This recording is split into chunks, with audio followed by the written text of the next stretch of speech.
17 November. আজ মজলুম জননেতা মাওলানা আব্দুল হামিদ খান ভাসানীর মৃত্যুবার্ষিকী। বিনম্র শ্রদ্ধায় স্মরণ করছি জাতির শ্রেষ্ঠ সন্তানকে। আজ তার এই মৃত্যুবার্ষিকীতে তার সম্বন্ধে কিছু কথা বলার অবতারণা করছি।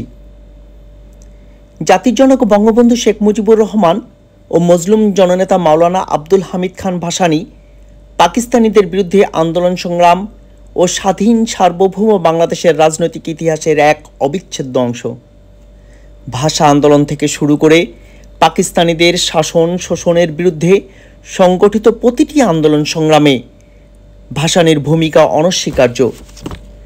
মার্কিন সাম্রাজ্যবাদ বিরোধী সমাজতান্ত্রিক মতবাদে বিশ্বাসী মাওলানা ভাসানী 1957 সালে ন্যাশনাল আওয়ামী পার্টি গঠন করেন এবং তার নেতৃত্ব দেন মৃত্যু অবধি। বঙ্গবন্ধুর 6 দফার পাশাপাশি ভাসানীর 11 দফা পাকিস্তানিদের সামরিক শাসকের ভিত দুর্বল করে ও বাঙালিদেরকে সুসংগঠিত করে। 1971 সালে বঙ্গবন্ধুর ঐতিহাসিক 7ই মার্চের ভাষণের পর 9 মার্চ ঢাকা পল্টনের বিশাল জনসভায় ভাসানী বঙ্গবন্ধুর প্রতি একাত্মতা প্রকাশ করেন। তিনি তার চিরচারিত দরাজ কণ্ঠে ঘোষণা করেন, হে বাঙালিরা, আপনারা মুজিবের উপর বিশ্বাস রাখেন, কারণ মুজিবকে আমি ভালোভাবে চিনি। ভাষণের এক পর্যায়ে তিনি আরও বলেন, মুজিবের সহিত একযোগে মুক্তি সংগ্রাম করিব।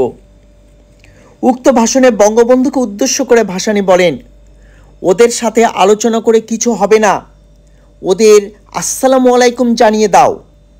তিনি আরও বলেন, 7ই মার্চের শেখ মুজিবের ভাষণকে কেউ উপেক্ষা করবে না। এ ভাষণে রাজনৈতিক অনেক শিক্ষণীয় বিষয় রয়েছে।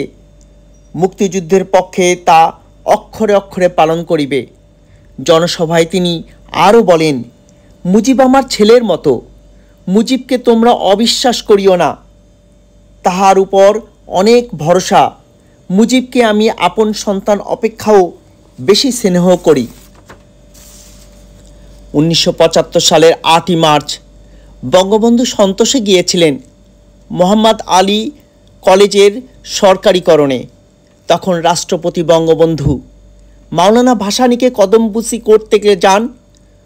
ভাসানী তখন বঙ্গবন্ধুকে জড়িয়ে ধরেন, যেন দুই পরমাত্মীয়ের পুনর্মিলন। 1975 সালের 12ই আগস্ট ভাসানী বঙ্গবন্ধুকে একটি চিঠি পাঠিয়েছিলেন। লিখেছিলেন, প্রিয় মুজিব, আমি রাতে 1 মিনিটও ঘুমাইতে পারিনি। চক্ষু বুঝিলেই দেখিতে পাই তোমার মৃতদেহ বহন করিয়া লইয়া যাইতেছে। ইতিহাসের নির্মম পরিহাস, এর মাত্র 3 দিনের মধ্যেই বঙ্গবন্ধুকে সপরিবারে হত্যা করা হলো। জাতির পিতার সপরিবারে পৈশাচিক নৃশংস হত্যার খবর যখন রেডিওতে শুনলেন, তখন ভাসানী তার চোখ দিয়ে অবিরাম অশ্রুধারা নেমেছিল বলে জানিয়েছেন একজন প্রত্যক্ষদর্শী। অশ্রুসিক্ত মাওলানা ভাসানী বলেছিলেন, সব শেষ হয়ে গেল। বঙ্গবন্ধুকে সপরিবারে হত্যা করার পর দেশের সামগ্রিক স্রোত তখন বইছে একেবারে উল্টো দিকে। তারই মধ্যে দীপ্ত ভাসানী ইসলামী বিশ্ববিদ্যালয় চত্বরে প্রকাশ্যে বঙ্গবন্ধুর গায়েবানা জানাজা ও ফাতেহার আয়োজন করেছিলেন। পরবর্তী সময়ে বিদেশি সাংবাদিকদের তার নিজের মতো করে বলেন, আমার মুজিবর ভৈফর রাজনীতি নক, সে পাশে না থাকলে আমি স্বৈরাচারী মুসলিম লীগের বিরুদ্ধে আন্দোলন জাগ্রত করতে পারতাম না। 1975 সালের 15ই আগস্টের 2 দিন পর খুনি মেজর ফারুক, মেজর ডালিম, মেজর হুদা ও আরও অনেকে ভাসানীর সঙ্গে সাক্ষাৎ করতে যান এবং বঙ্গবন্ধুকে হত্যার খবর জানান।